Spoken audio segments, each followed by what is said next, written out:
Bonjour et bienvenue dans ce Demande à Cédric numéro 17. Bienvenue à toutes et tous. Pendant 1 heure, je réponds en direct aux questions des membres plus les 7 premiers jours du mois. Donc si vous n'êtes pas encore inscrit sur le site formationinformatiqueaveccédric.fr, n'hésitez pas parce que vous aurez beaucoup de vidéos gratuites, 120 vidéos gratuites et les retransmissions et les retranscriptions des demandes à Cédric.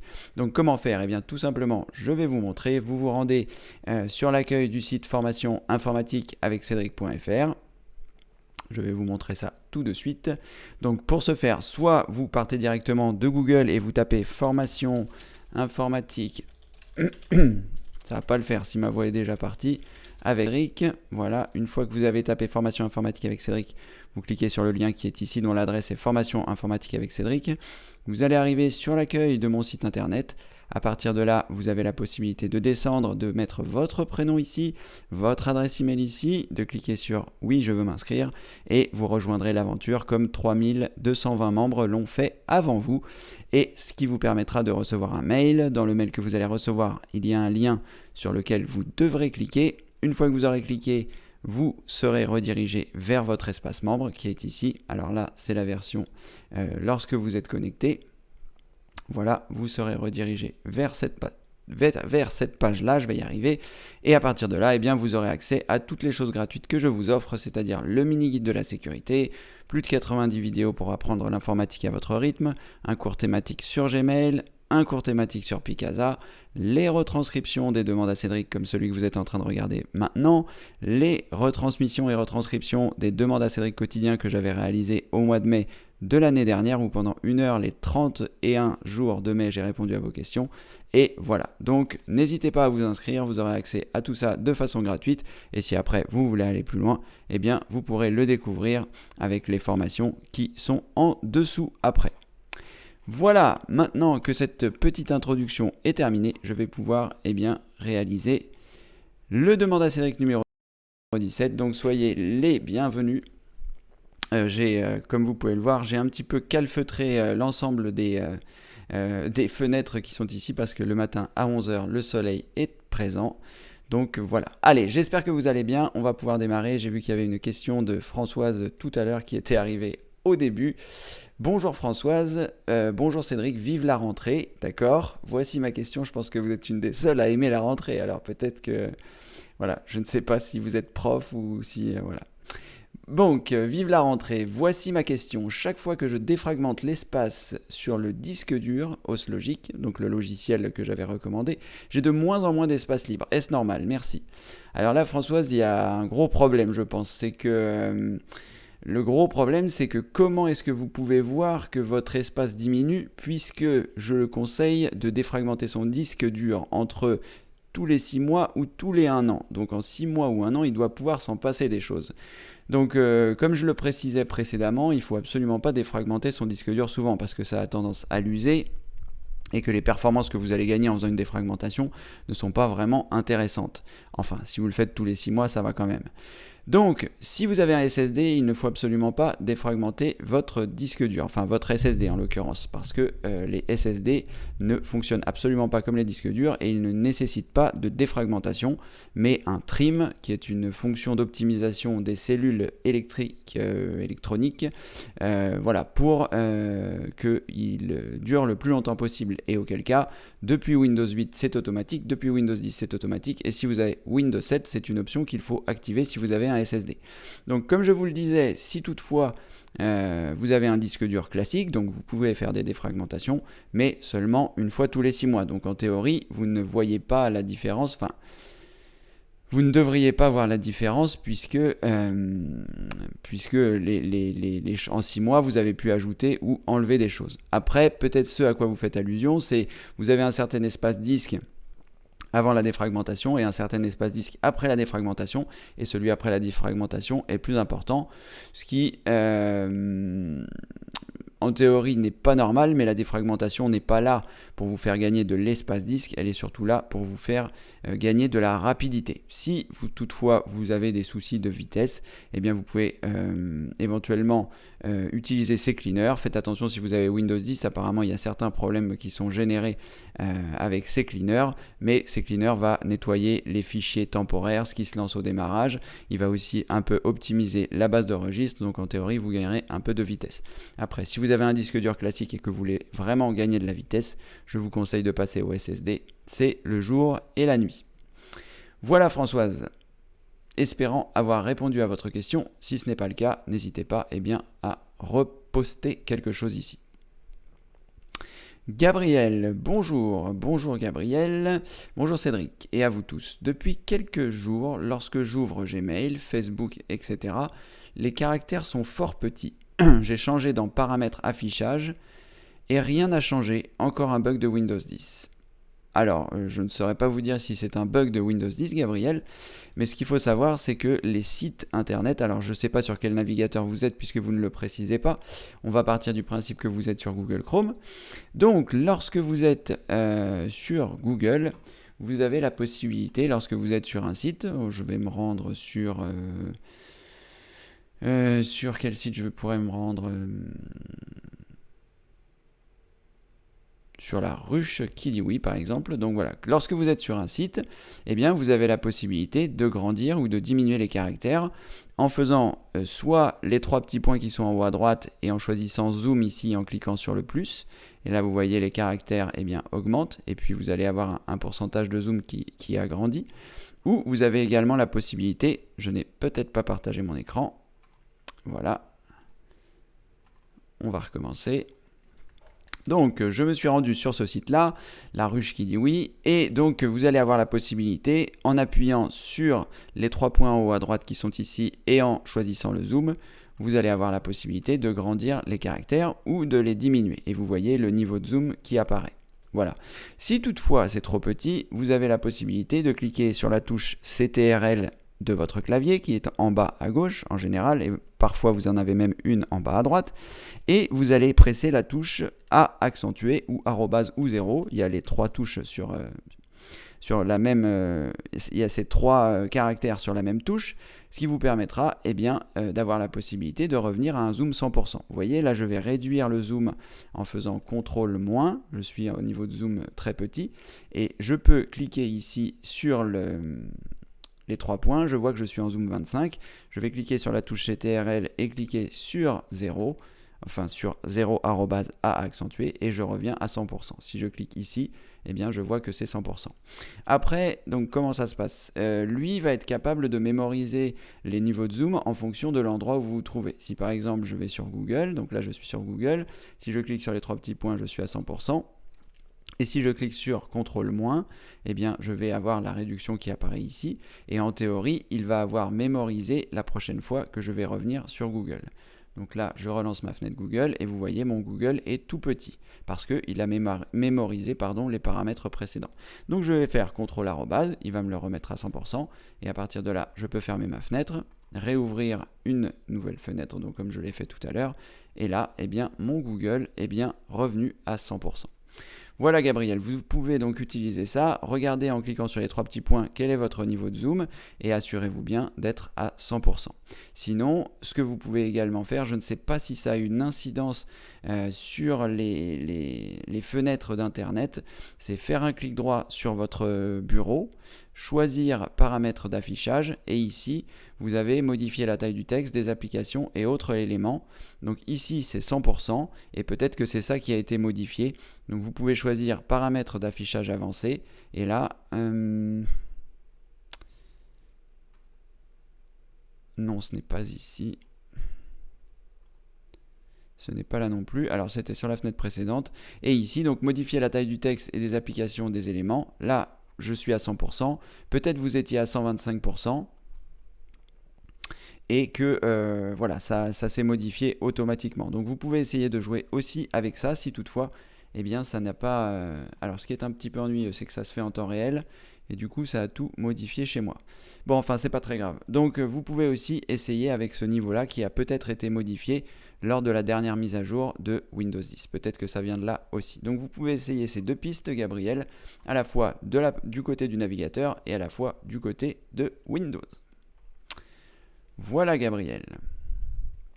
Louis-Paul, bonjour Louis-Paul, j'espère que vous allez bien. Bonjour Cédric, je confirme le son et la vidéo fonctionnent. Bon, c'est parfait. Je m'aperçois que j'ai oublié d'apporter une petite bouteille d'eau et j'ai déjà soif. Donc, je verrai un petit peu plus tard. Philibert, bonjour Philibert, bonjour Cédric et à tous. Pour Gabriel, on peut aussi faire CTRL et actionner la molette de la souris pour zoomer. Absolument. Philibert, vous avez totalement raison. Au lieu de faire CTRL et plus et moins ou CTRL arrobase ou 0 ou A pour modifier les niveaux de zoom, vous avez la possibilité d'appuyer sur la touche CTRL et de rouler avec la molette de votre souris pour faire grandir ou diminuer. La raison pour laquelle je ne donne pas cette technique habituellement, c'est tout simplement parce que c'est beaucoup moins précis. C'est-à-dire que vous allez mettre un coup de roulette et en fonction de la façon dont elle est configurée, si elle est configurée sur défilement 1, défilement 3, défilement 5, eh bien ce sera plus ou moins rapide le zoom et ce sera beaucoup moins contrôlable. C'est pour ça que je ne donne pas cette astuce, mais Philibert, vous avez raison, on peut le préciser, ça fonctionne également. Donc vous appuyez sur la touche CTRL de votre clavier et vous roulez et ça va augmenter ou diminuer les caractères quand vous êtes sur votre navigateur internet. Je pense que ça fonctionne sur les 3 navigateurs. Merci pour cette précision, Philibert.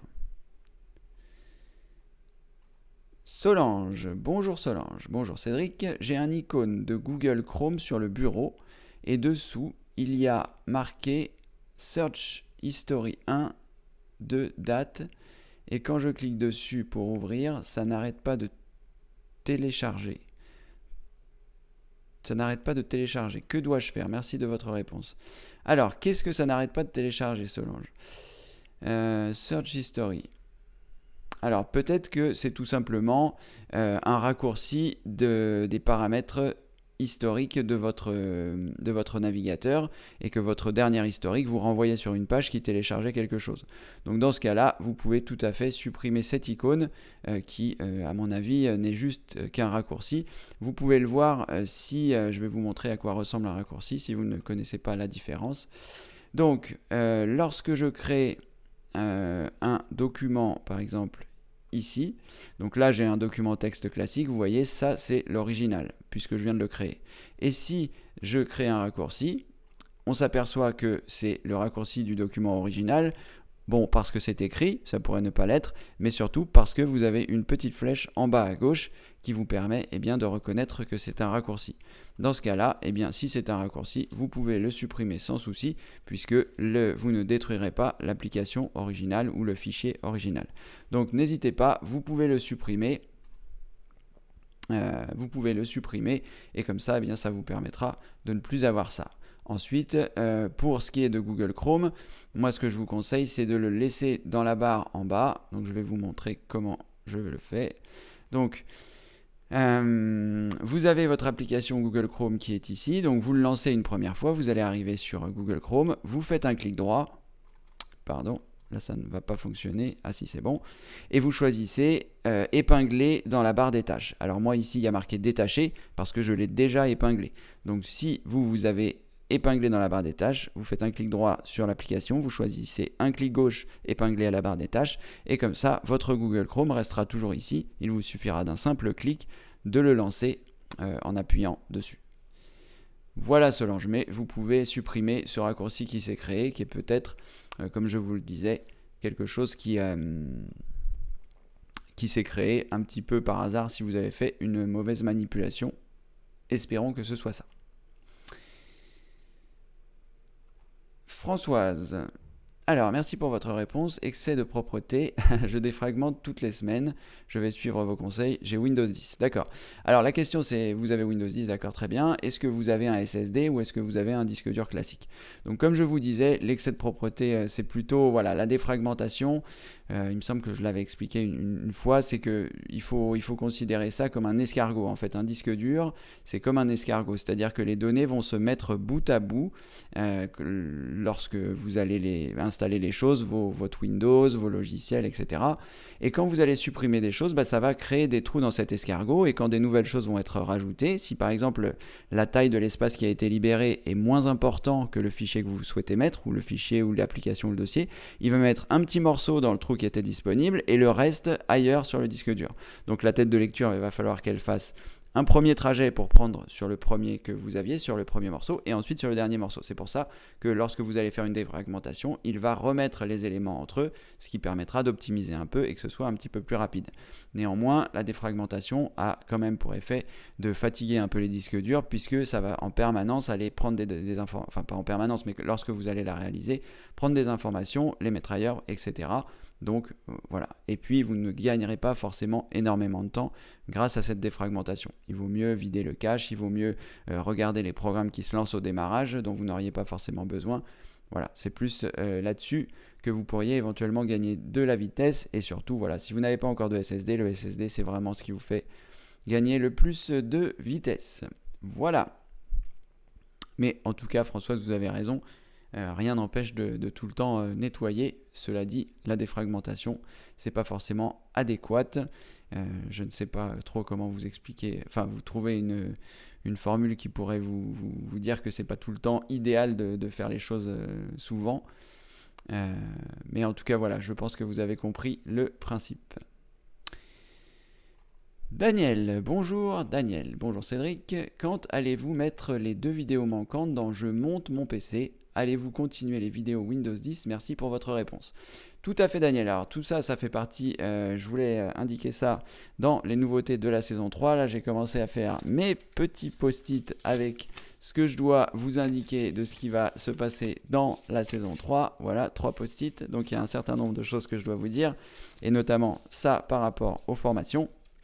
Donc, les photos, les vidéos sur Je monte mon PC, donc ce à quoi Daniel fait référence, je vais le montrer à l'écran comme ça, ce sera plus clair. J'ai réalisé une formation qui explique comment monter son PC, donc elle est disponible aujourd'hui pour les membres mini, et pour les membres actifs et pour les membres plus.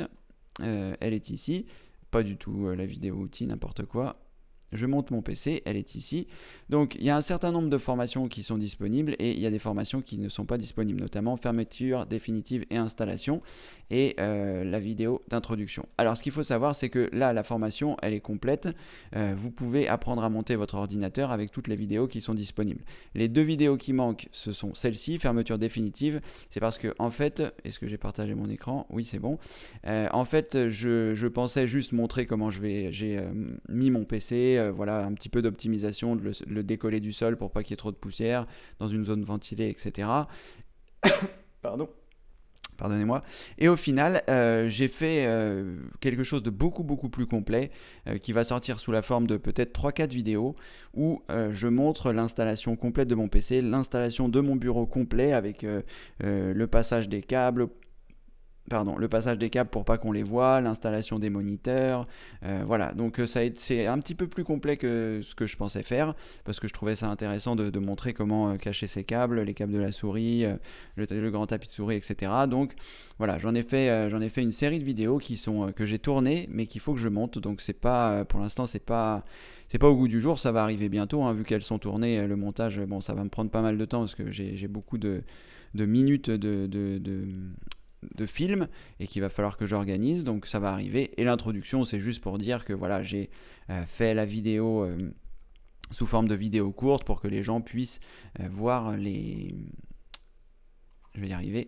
pour que les gens puissent comprendre comment est-ce que j'ai conçu cette formation, c'est-à-dire avec plein de petits modules pour qu'ils ne soient pas obligés de re-regarder toute la formation dans leur intégralité, mais bien s'il y a des passages qui leur ont manqué.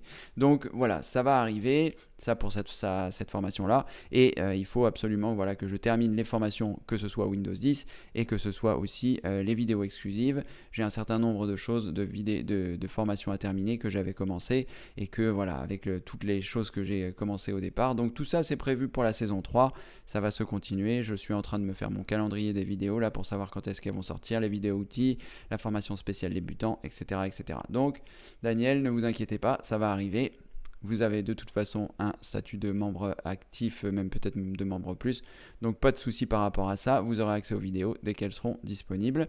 Mon objectif étant de les faire, mais je ne peux pas aller plus vite que la musique malheureusement. J'aimerais bien, mais pour le moment, ce n'est pas le cas, donc je fais au mieux. Voilà, je fais des demandes à Cédric maintenant les 7 premiers jours du mois. Je trouve que c'est intéressant de pouvoir avoir une interactivité.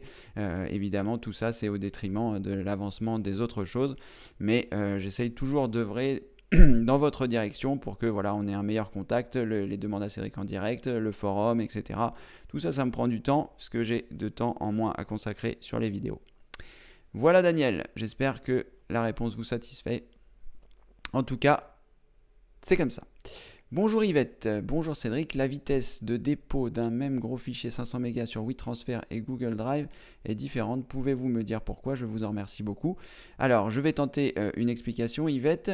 En revanche, j'ai vu que c'était vous qui, dans le demande à Cédric, le premier demande à Cédric, peut-être le 14 ou le 13 ou le 15, vous m'aviez demandé par rapport à votre téléphone et à votre imprimante. Je vous avais dit que j'allais pas traiter cette question. Néanmoins, comme je fais une formation pour la saison 3 sur les recherches efficaces, eh bien, si vous pouvez me redonner la référence de votre téléphone exact et la référence de votre imprimante exacte, et je vais faire un cas pratique pour expliquer aux gens comment est-ce qu'on fait pour rechercher les informations. J'expliquerai mon processus de réflexion. Ça ne veut pas forcément dire qu'on va trouver la réponse, mais en tout cas, je vais essayer de vous montrer comment est-ce que je procéderais si j'étais dans votre cas pour trouver comment imprimer avec mon téléphone Samsung. Donc Yvette, si vous pouvez juste me donner sous forme d'une question la référence de votre téléphone, savoir ce que c'est, si c'est un Samsung S6 ou S7 ou peu importe, et le modèle exact de votre imprimante. Je crois l'avoir noté, il me semble que c'est une Canon MP740 peut-être, mais en tout cas voilà, si vous voulez bien me remettre ça sous forme d'une question, et comme ça je pourrais en faire un cas pratique que j'intégrerai à la formation recherche efficace. Alors, la raison pour laquelle la vitesse est différente sur WeTransfer et sur Google Drive, elle est relativement simple, je pense. C'est que en fonction de l'encombrement des serveurs, eh bien, les services ne sont pas capables de fournir la même vitesse. En théorie, je pense que Google a des serveurs qui sont énormes. Je pense que la vitesse, que ça va plus vite pour les mettre sur Google Drive que sur WeTransfer, parce que WeTransfer étant un service gratuit et beaucoup moins important que évidemment Google, eh bien, je pense que vous avez une plus petite vitesse sur WeTransfer que sur Google Drive. Quoi qu'il en soit, si c'est l'inverse qui peut se produire, parce que voilà, c'est juste l'encombrement des serveurs au moment où vous allez envoyer les données. Vous avez deux facteurs qui peuvent brider donc votre envoi. Le premier, c'est votre connexion Internet, et le second, c'est l'encombrement des serveurs sur lesquels vous envoyez les choses.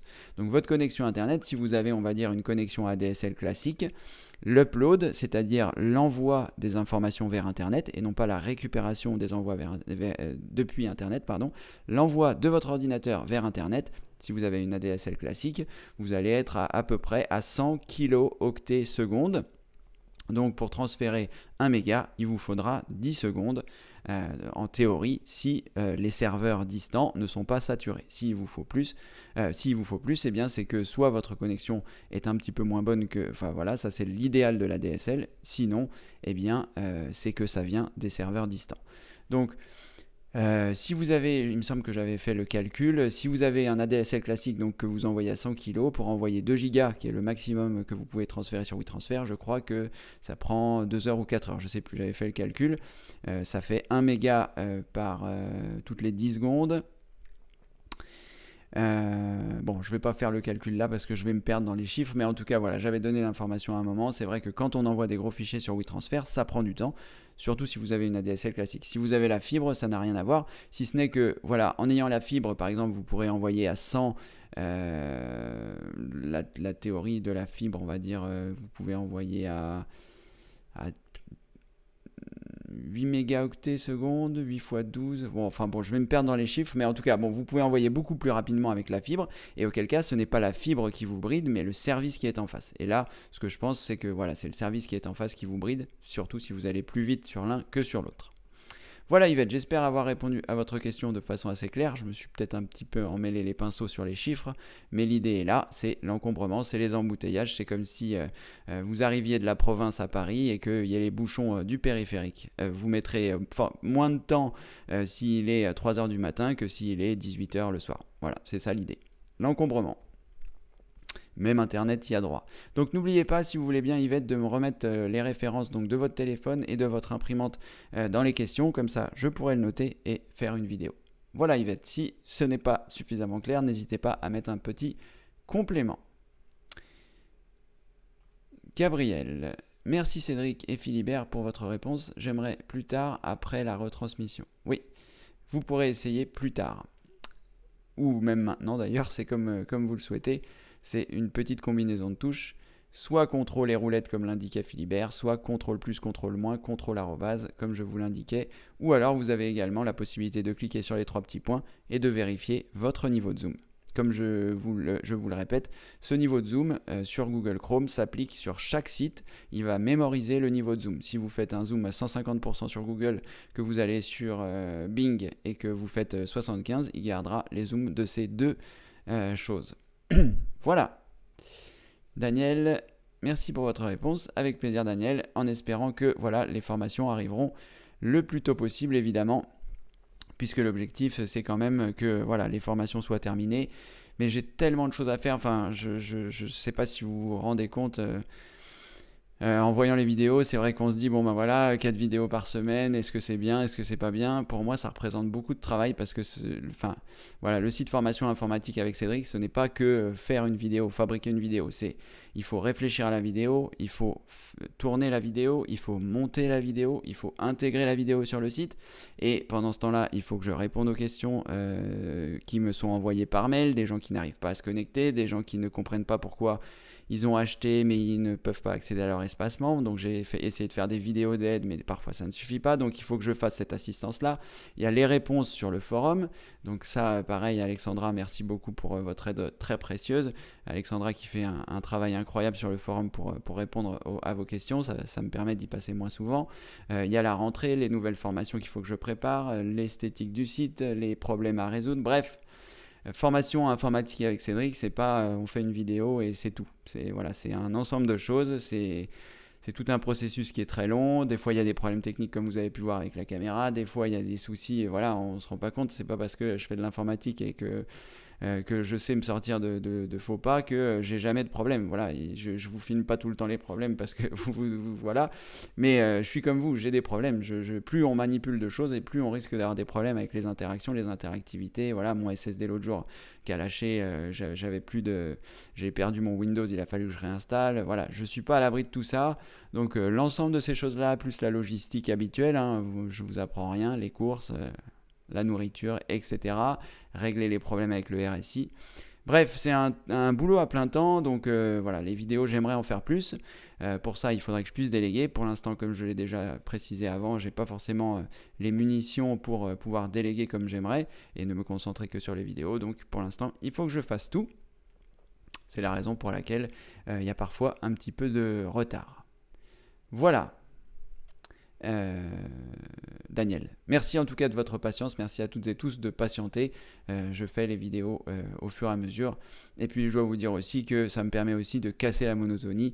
Là je l'ai fait avec la formation sur le montage du PC, je l'ai fait en une semaine, je ne me suis concentré que sur ça, mais j'aime bien faire plusieurs choses différentes et pas tout le temps faire tout le temps la même chose, sinon c'est un peu voilà, ça devient un peu un boulot qui est pénible.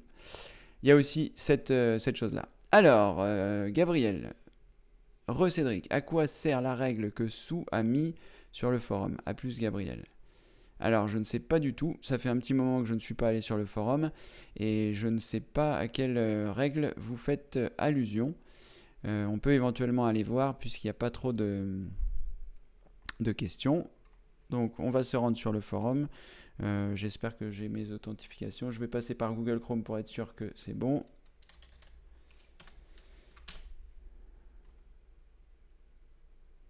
Alors, j'en profite. Est-ce que j'ai partagé mon écran?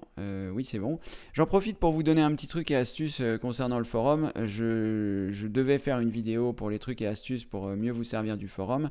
Je vais vous en donner une tout de suite, comment je fonctionne. Lorsque vous allez sur forum, vous pouvez choisir messages non lus et à partir de là, eh bien, vous verrez les messages que vous n'avez pas encore consultés sur le forum. Ça vous permet, moi c'est ce que je fais pour savoir les messages auxquels j'ai pas répondu. Je vais ici, donc je me rends sur l'accueil du forum. Une fois que je suis sur l'accueil du forum, je clique ici sur forum, je choisis messages non lus. Une petite précision pour les personnes qui tenteraient de s'inscrire et qui ne sont pas membres plus, ça sert à rien, votre inscription sera automatiquement rejetée. Je ne valide que les inscriptions de membres plus parce que certaines personnes voient les vidéos et s'inscrivent sur la communauté.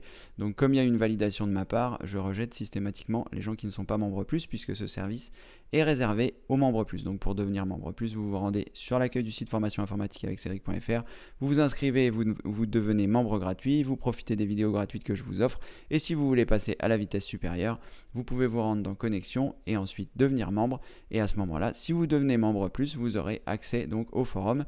Le forum étant un endroit où on partage nos connaissances, où on répond aux questions, vous pouvez poser vos questions, aider les gens à répondre aux questions. Il y a déjà beaucoup de sujets, voilà, 3194 messages qui ont été postés.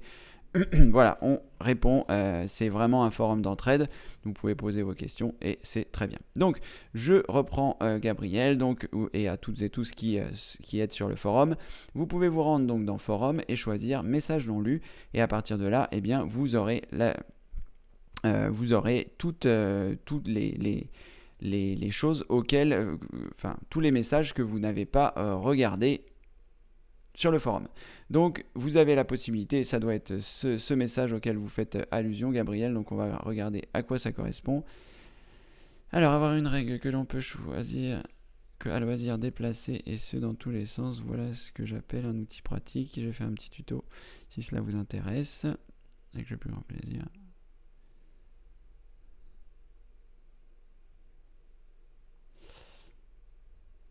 Alors, je ne sais pas à quoi correspond ce tuto. Là, le lien ne fonctionne pas. Donc, je ne sais pas si Sou a mis à jour. Oui, apparemment.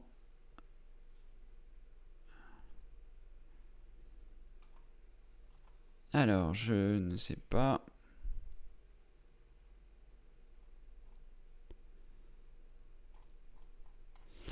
Elle a gentiment fait un petit tuto et je voudrais savoir à quoi ça correspond.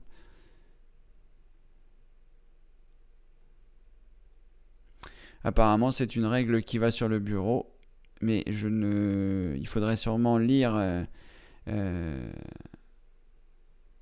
Peut-être c'est pour mesurer, en fait, pour savoir à quelle distance sont apparemment dans votre document Word. Fixer la largeur de l'extrémité gauche. Ça permet de prendre des mesures apparemment sur votre ordinateur. Si vous avez besoin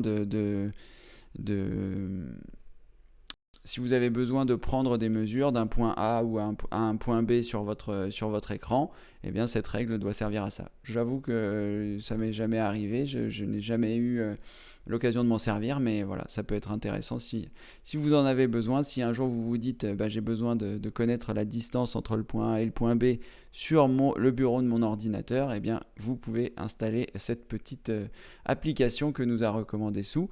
Quoi qu'il en soit, voilà, moi je ne vois pas trop l'utilité d'une telle chose.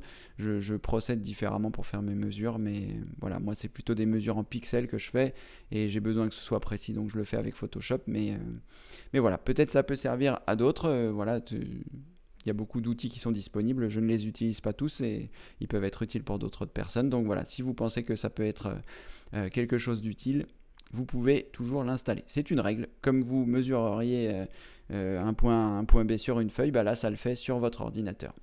Voilà, Gabriel, je pense que c'est ça. Alors, Yvette, merci. Yvette, bonjour Cédric. Voici les références de l'imprimante Canon. Alors, d'accord, ça doit être une imprimante photo.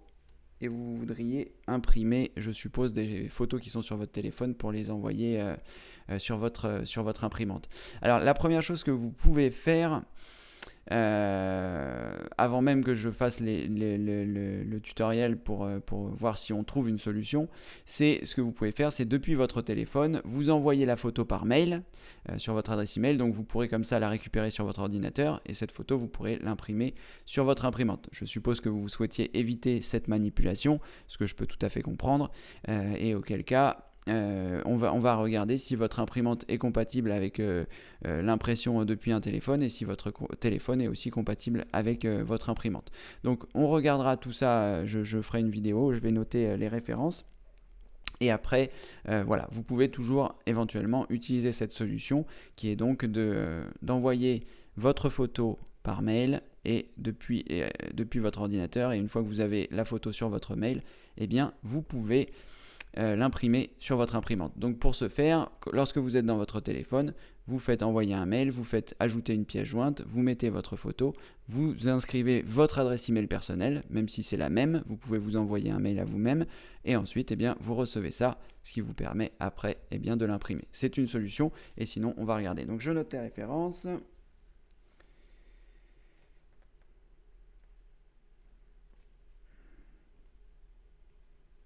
Donc Canon Selfie CP740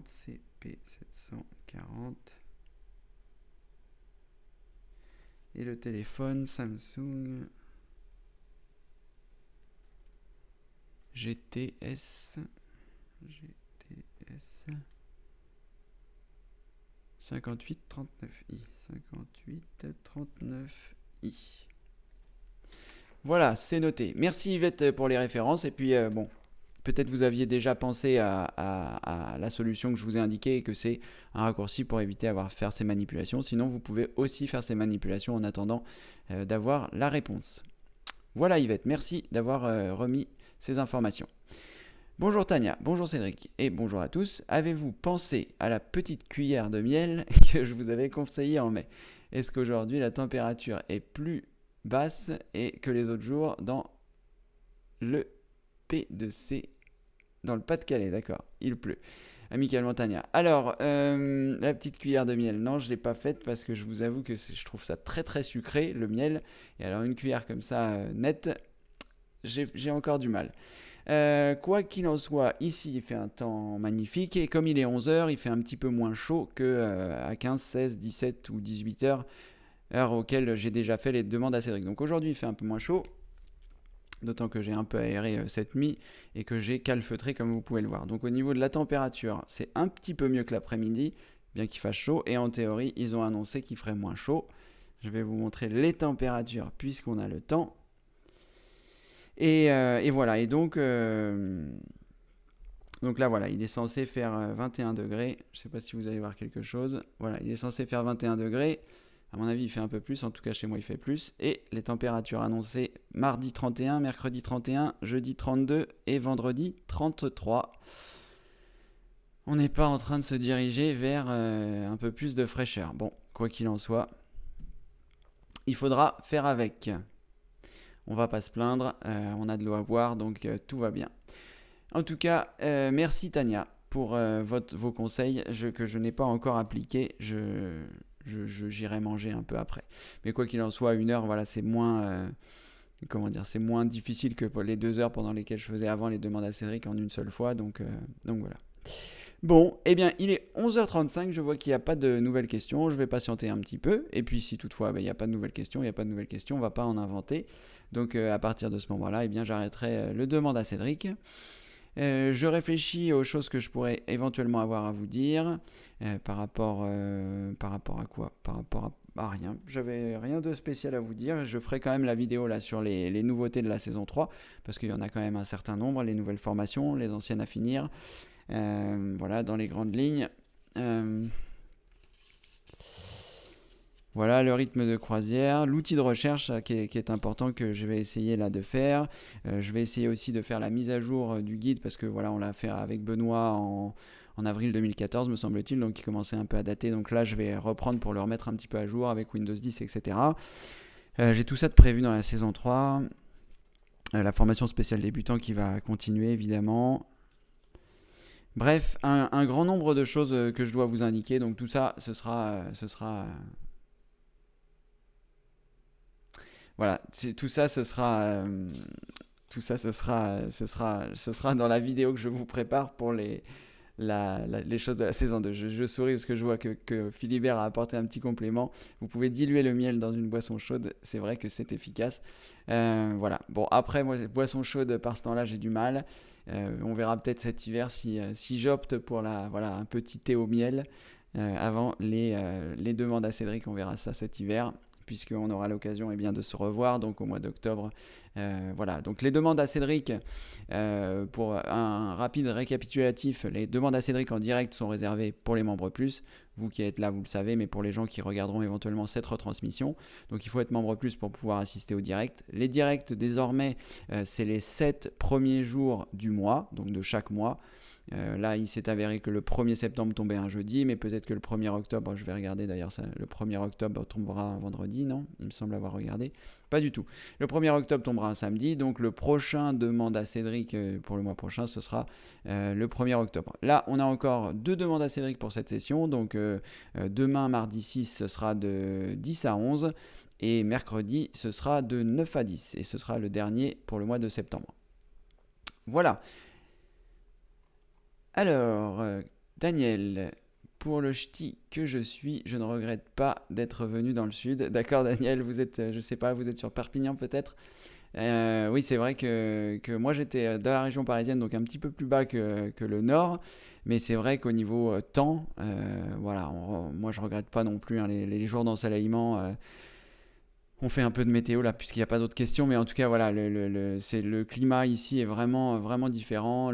Ça change vraiment beaucoup au moral d'avoir beaucoup de soleil, beaucoup de tout ça. C'est vrai qu'en juillet, août, on souffre un petit peu, mais je me rappelle de l'année dernière, en septembre, octobre, novembre, décembre, je roulais en moto avec mes gants d'été, c'était incroyable. Donc, c'est vraiment très, très agréable. Voilà. Voilà. Tout à fait, Philibert. Les jeux multifruits, oui, un jus multifruits peut-être. C'est vrai que il va falloir que je regarde un peu ce qui est bon pour la gorge sur les jus. Ça fait longtemps enfin, ça fait pas longtemps que je me suis fait des jus parce que je continue de m'en faire régulièrement, mais ça fait longtemps que vous les avez pas vus à l'écran. Néanmoins, voilà, je vous en reparlerai un peu à un autre moment, mais je pense que je vais faire quelque chose, voilà, autour des jus aussi. Parce que voilà, c'est bon pour la santé, c'est bon, moi je trouve ça génial, donc voilà, je suis en train de préparer quelque chose là, sûrement avec un collègue. Donc, bon, on verra ça et on se tiendra informé par rapport à ça. Frontignan, d'accord Daniel. Oui, donc bah voilà, le sud, le sud-ouest, le sud-est, c'est vraiment. Moi, j'étais sur Albi avant, maintenant sur Avignon. C'est vrai que c'est très agréable d'avoir beaucoup de soleil, sauf en juillet-août, c'est là où il faut prévoir un petit peu la clim. J'essaierai de me prévoir ça pour l'année prochaine, parce que cette année j'ai un peu souffert. Et que c'est très difficile en fait quand on est au bord de la plage ça va la chaleur, quand on est au bord de l'écran en train de travailler c'est beaucoup moins je suis beaucoup moins efficace quand mon cerveau chauffe donc voilà j'essaierai de faire différemment l'année prochaine. En tout cas voilà j'ai l'impression qu'il n'y a plus trop de questions. C'est vrai qu'en semaine c'est un peu moins facile pour les membres plus d'y accéder. Il faudra pour le mois d'octobre que je regarde aussi comment ça va se passer par rapport à la formation puisque Google Hangout va s'arrêter, donc on va certainement passer à YouTube en direct parce que la solution gratuite me va bien, ça m'ennuie de payer voilà, de m'ajouter des charges alors que j'ai déjà un peu de mal à fermer, donc voilà, je vais voir un peu comment ça se passe. On va essayer avec YouTube en direct. Je ferai une vidéo de toute façon pour vous expliquer comment vous connecter. Ça se trouve, ça ne changera pas grand-chose à ce qu'on fait aujourd'hui, puisque tout simplement, au lieu de mettre le lien Google+, je mettrai le lien YouTube et vous arriverez directement sur la vidéo. Moi, ce que j'espère, c'est que vous pourrez toujours poser vos questions. C'est surtout ça qui m'ennuie. Il y a 2 critères importants, c'est que vous puissiez poser vos questions facilement et que ça puisse être privé pour ne pas qu'on se retrouve avec les soucis qu'on a eu la dernière fois. Voilà. Allez. Philibert, un petit jus de citron, tout à fait, c'est une bonne idée. Citron, il faudra que je regarde avec quoi je pourrais mettre ça, parce qu'un petit jus de citron pur, c'est un petit peu violent. Citron orange peut-être, citron orange, céleri, à voir, à tester. Bon, je vous indiquerai tout ça en tout cas. Bref, plus de questions. Merci à toutes et tous d'avoir été présents dans ce Demande à Cédric numéro 17. Ah, des questions. J'allais partir et hop, les questions arrivent. Bon, bah c'est parfait. On va continuer. Il est 11h41. Je vais prendre un peu d'autres questions si toutefois il y a. Mickey, bonjour. Bonjour Cédric. Sous Windows 10, comment enlever Cortana pour retrouver la recherche Google dans la barre des tâches en bas à gauche? Alors, la question c'est est-ce que c'est remplacer Cortana par Google? Parce que je ne pense pas que ce soit une solution qui soit simple. Alors, je vais partager mon écran. Là déjà, pour enlever Cortana, je vais réduire ça. Pour enlever Cortana, vous voyez, moi il n'y est plus sur mon écran. Vous faites un clic droit dans la barre des tâches. Vous allez dans Cortana et vous choisissez afficher l'icône Cortana ou afficher la zone de recherche. Donc, si vous affichez la zone de recherche, vous avez une grande recherche qui est ici. Si vous choisissez juste l'icône dans Cortana, afficher l'icône Cortana, vous avez juste le petit rond qui se trouve ici et vous pouvez aussi masquer l'icône Cortana. Voilà, moi c'est ce que je fais vu que je ne m'en sers jamais. Voilà, ça vous permet de ne plus l'avoir dans la barre des tâches. Maintenant, si votre question consiste à laisser afficher la zone de recherche ici et que cette zone de recherche soit une zone de recherche avec Google, je ne suis pas sûr que ce soit une opération qui soit simple. On va regarder sur Google parce que moi c'est pas quelque chose que j'ai fait. Donc, remplacer zone de recherche Cortana par Google. Masquer la zone de recherche Cortana, non, donc c'est pas ça. Obliger Cortana à utiliser Google plutôt que Bing. Donc, est-ce que c'est ça que vous souhaitez faire? Que Cortana, en fait, lorsque vous allez poser une question ou taper quelque chose, parce que là, si je tape comment... Voilà, quand je tape ça, c'est les recherches de Bing qui doivent arriver, je suppose. Comment remplacer Cortana par Google? Voilà, si j'appuie sur Entrée, vous voyez, il lance Bing. Donc, si vous voulez que... Bing, pas Bing. Si vous voulez qu'il lance Google, peut-être il y a une solution. Obliger Cortana. On va regarder si c'est quelque chose qui est simple.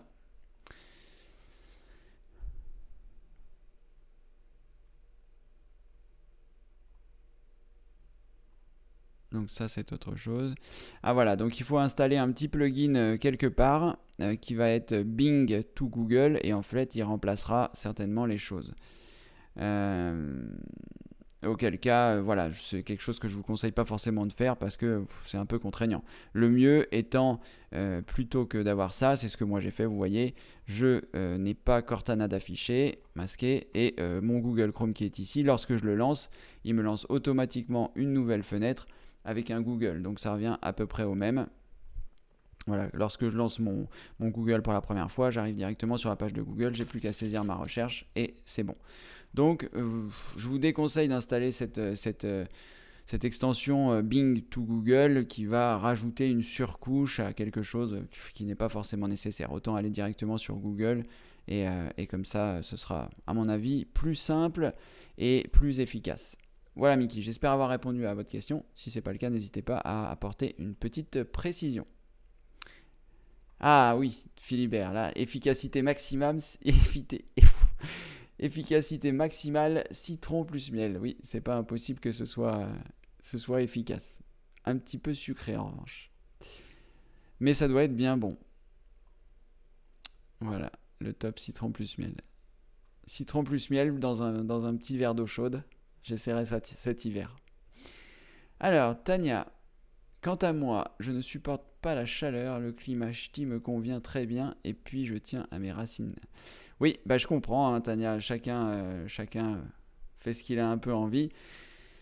Mais bon voilà, il paraît que l'accueil dans le Nord est vraiment très chaleureux, mais c'est vrai que les jours d'ensoleillement c'est sympathique aussi hein, pour le moral. Voilà. Mais après, bon, chacun fait ce qu'il veut. Après, l'idéal c'est de vivre 6 mois dans la chaleur l'hiver et revenir à la fraîcheur l'été. Là, j'ai un ami qui habite en Belgique et c'est vrai que quand je suis allé chez lui cet été, on a eu quelques jours de chaleur à 30-31, mais c'est vite redescendu à 24.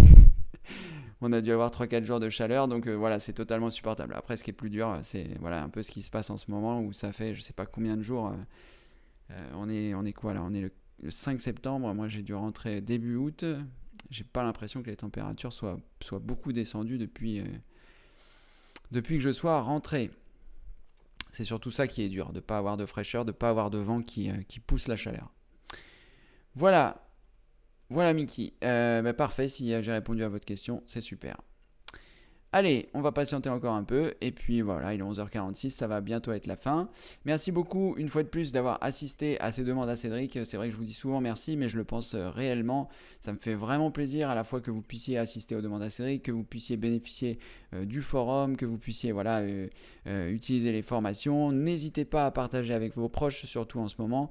Là, on est au mois de septembre, il y a une promotion incroyable. Donc dites à vos proches de s'inscrire sur le site formation informatique avec Cédric.fr. Ils vont recevoir un mail avec une promotion. J'en profite au passage pour les personnes qui sont membres plus, qui regarderont cette retransmission. Lorsque vous êtes membre mini, membre actif ou membre plus et les nouveaux niveaux de membres qui vont arriver à la rentrée, surtout ne vous inscrivez plus aux sessions membres gratuites. Pourquoi ? Eh bien sinon vous allez recevoir en double les mails que je vous envoie. L'information du vendredi, vous la recevez parce que vous êtes membre mini, membre actif, membre plus. Vous la recevez aussi si vous êtes membre gratuit, mais vous recevrez les mails en double si vous vous réinscrivez à la version gratuite. Si vous avez souscrit à un niveau de membre, il est inutile de vous réinscrire à la version gratuite. Voilà, ça c'était une petite précision que je voulais vous donner, qui est importante. Je la repréciserai, je ne sais plus où, mais voilà, un endroit où vous pourrez le mémoriser. Ne vous inscrivez pas à la session gratuite. La session gratuite, c'est quoi ? Ça peut être plusieurs choses. Je vais vous montrer sur le site. Ça peut être quand vous êtes sur le site ici, ne vous inscrivez pas ici, ça ne sert à rien. Parfois, quand vous allez quitter le navigateur, vous allez avoir une petite fenêtre qui vous incite à vous inscrire. Pareil voilà, là, je ne l'ai pas parce qu'elle ne réapparaît que tous les 7 jours. Voilà, si vous êtes membre mini, actif, plus, S1, S3, S4, S5, inutile voilà, de vous réinscrire parce que vous allez recevoir les choses en double et vous ne comprendrez pas pourquoi est-ce que je vous envoie des informations différentes. Donc surtout, ne vous réinscrivez pas, même si moi de temps en temps j'essaie de faire le tri. Voilà, je le fais pas tout le temps et auquel cas c'est toujours un peu pénible. En tout cas, voilà, si vous regardez la retransmission, n'hésitez pas à vous inscrire sur le site Formation Informatique avec Cédric. Il y a beaucoup de vidéos gratuites. Il y a déjà 3200 membres qui ont tenté l'aventure. Je continue de faire des vidéos gratuites, etc. Donc, n'hésitez pas à vous inscrire. Vous pouvez aussi voir le témoignage de dizaines de personnes qui se sont inscrites et qui sont satisfaites. Je ne sais pas si c'est bien français et je ne sais plus si j'ai partagé mon écran. Si formidable. Voilà, d'avoir tenté l'expérience. Donc, n'hésitez pas. Allez, je vous dis à très bientôt. Merci Marc, merci à vous, merci à toutes. Et à très bientôt, demain de 10 à 11. Aujourd'hui c'était de 11 à 12. Demain de 10 à 11 et après-demain de 9 à 10. Il va falloir monter le réveil, comme diraient les Aveyronnais. Allez, merci et à bientôt. Ciao.